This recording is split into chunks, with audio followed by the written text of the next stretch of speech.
Welcome to Liberty Monday with Monday. In this episode, we continue our careful examination of the Declaration of Independence by moving to the third and fourth grievances. These grievances deepen the case against the British Crown by showing how political power was used not merely to obstruct self-government, but to coerce submission and weaken representative institutions. Where the first two grievances focused on refusing and delaying laws, these next two reveal something even more troubling: attempts to make liberty conditional and to manipulate legislatures into obedience through inconvenience and pressure. Why these grievances matter? The founders understood that liberty depends on representation and deliberation. A people cannot govern themselves if their right to representation is treated as negotiable, or if their legislatures are physically manipulated into surrender. The third and fourth grievances show how tyranny does not always appear through force. Often, it advances through coercion, exhaustion, and leverage. Grievance 3, conditioning laws on surrendering representation. Text of the grievance. He has refused to pass other laws for the accommodation of large districts of people, unless those people would relinquish the right of representation in the legislature, a right inestimable to them and formidable to tyrants only. What this grievance means. As colonial populations grew and shifted, new districts required laws to organize local governance, courts, and representation. The Crown refused to approve such laws unless the affected people agreed to give up their right to representation in the legislature. This grievance is not about administrative delay. It is about using political necessity as leverage. Why this was a serious abuse. Representation was treated as a bargaining chip rather than a right. Large populations were denied lawful accommodation. Citizens were forced to choose between order and liberty. The Declaration describes representation as inestimable, meaning beyond price. It also makes a pointed observation: representation is formidable to tyrants only. In other words, only those who seek unchecked power fear a representative people. Importance to the Declaration's argument. This grievance shows that the Crown was not merely indifferent to colonial self-government. It was actively hostile to it. By conditioning laws on the surrender of representation, the king attacked the very mechanism through which liberty is preserved. Grievance 4, manipulating legislative locations. Text of the grievance. He has called together legislative bodies at places unusual, uncomfortable, and distant from the depository of their public records, for the sole purpose of fatiguing them into compliance with his measures. What this grievance means.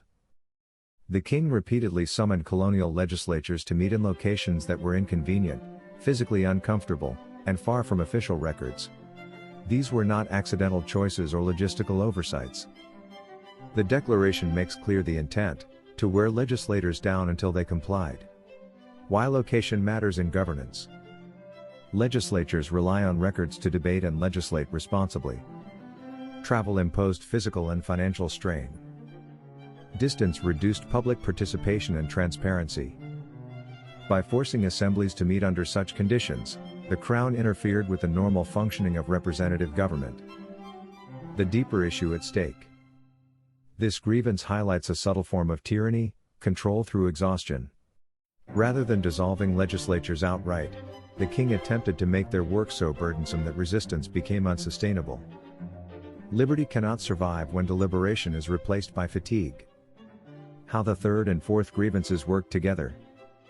These grievances reveal a coordinated pattern of manipulation. The third grievance attacks representation directly. The fourth grievance undermines the ability of representatives to function. Together, they show a government attempting to hollow out self-government while maintaining the appearance of legality. The people technically had legislatures, but those legislatures were coerced, weakened, and pressured into submission. Why the founders highlighted these abuses. The Declaration does not accuse the king of chaos or neglect here. It accuses him of calculated interference. These grievances matter because they demonstrate that liberty can be lost even when institutions still exist on paper.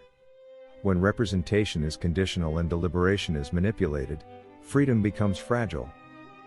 The founders understood that tyranny often prefers inconvenience over outright prohibition, because it attracts less immediate resistance. Why these grievances still matter today. The third and fourth grievances remind us that Representation must never be treated as optional. Government cannot condition basic rights on compliance. Process and location matter in legitimate governance. Fatigue and inconvenience can be tools of control. These lessons remain relevant wherever power seeks obedience without accountability. The third and fourth grievances reinforce a central truth of the Declaration of Independence: liberty depends not only on rights being acknowledged, but on institutions being allowed to function freely and honestly. In the next episode, we will continue examining the remaining grievances and how each one strengthens the case that independence was not only justified, but necessary. Thank you for watching. As always, stay informed, stay free. Liberty calls us.